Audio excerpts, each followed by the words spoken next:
Bonjour et bienvenue sur la chaîne de Liberté Immobilière, c'est Gaëtan. Aujourd'hui on va parler revente. Je vais faire une série de 2 vidéos avec 2 cas de revente différents. Et la première vidéo, donc celle sur laquelle vous êtes, ça tombe bien, c'est la première, sera au sujet de revendre un appartement ou une maison, plus précisément en général un appartement, que vous avez acheté avec la loi Pinel. Donc la loi Pinel qui vous apporte des avantages du point de vue impôt, du point de vue fiscalité, en achetant un bien et en le louant sous certaines conditions. Il y a également certaines conditions d'achat, bref, tout ça est très encadré et change perpétuellement, donc je ne vais pas me lancer dans vous faire un descriptif parce que si ça se trouve dans 2 semaines ce ne sera plus valable, mais ça marche aussi avec les autres appartements ou maisons sous d'autres régimes. C'est pareil pour De Normandie, c'est pareil pour d'autres qui pourraient arriver dans le futur, enfin probablement, sauf si la loi change, ça m'étonnerait.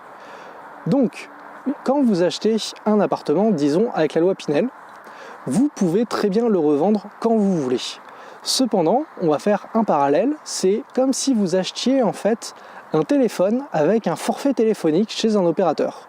Vous avez des avantages, donc dans le cas du téléphone, vous le payerez moins cher, vous aurez un tarif préférentiel entre guillemets pour le forfait téléphonique qui va avec, et vous l'aurez sur une certaine durée, c'est une période d'engagement, en général 12 ou 24 mois. Acheter un appartement avec la loi Pinel, c'est exactement la même chose. Vous achetez un appartement dans certaines conditions, avec un tarif préférentiel du point de vue de la fiscalité. Vous avez un avantage du point de vue de la fiscalité quand vous faites vos déclarations. Vous avez des contreparties, mais passons. Et le jour où vous décidez d'arrêter, que ce soit votre forfait téléphonique ou votre Pinel, pour rester sur notre exemple, eh bien vous aurez des pénalités d'arrêt. Pour votre forfait téléphonique, ça va dépendre de la durée à laquelle, dont il vous restait sous engagement. Donc si vous aviez 12 mois et que vous arrêtez au bout de 9 mois, vous devrez payer des pénalités pour 3 mois.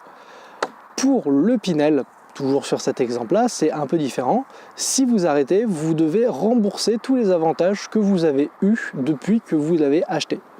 Donc toutes les réductions d'impôts, tous les défraiements que vous avez pu faire, les avantages que vous aviez du point de vue du notaire, ou que ce soit du point de vue des travaux, tout ça, vous allez devoir les rembourser au moment de la revente. Sauf, là il y a un sauf qui ne marche pas pour le téléphone par contre, si vous revendez cet appartement à quelqu'un et que lui s'engage à reprendre votre contrat Pinel. À ce moment-là, le contrat bascule sur une autre personne et vous n'aurez pas à faire ce remboursement-là. L'autre personne sera soumise donc à la législation Pinel, aux avantages, aux inconvénients qui va avec. Si par contre vous revendez et que la personne ne veut pas du Pinel, vous devez l'arrêter et donc payer des frais de résiliation sous forme de remboursement de tous les avantages que vous avez eus. Ce n'est pas impossible, parfois ça peut être intéressant si vous avez fait une belle plus-value par exemple, que vous voulez récupérer le bien parce que Pinel, on va pas se le cacher, c'est pas forcément le plus intéressant pour investir, même si c'est une option. Si vous voulez l'arrêter, vous pouvez, il faudra juste savoir que vous allez devoir rembourser une partie des avantages que vous avez eus. J'espère que cette vidéo vous aura plu, si c'est le cas n'hésitez pas à laisser un pouce bleu, un commentaire juste en dessous et moi je vous dis à tout de suite pour la prochaine vidéo. Allez, à ciao!